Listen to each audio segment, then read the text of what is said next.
Naglabas ng traffic advisory ang Manila Police District para sa idaraos na pista ng Santo Niño de Tondo ngayong linggo. Ayon sa MPD, magpapatupad ng road closures at traffic rerouting simula alas 12:01 ng madaling araw ng Enero 17 hanggang Enero 18 ngayong taon.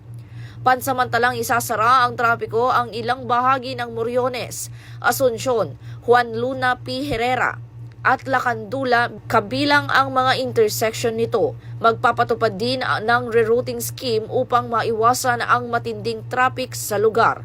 Pinapayuhan naman ang mga motorista na dumaan sa mga alternatibong ruta tulad ng Tuazon, Dagupan, Carmen Planas at N. Zamora Streets depende sa mga pinanggalingan at patutunguhan. Hinihiling ng MPD ang kooperasyon ng publiko para sa maayos at ligtas na pagdiriwang. Alinsunod sa bagong PNP para sa bagong Pilipinas, serbisyong mabilis, tapat at nararamdaman.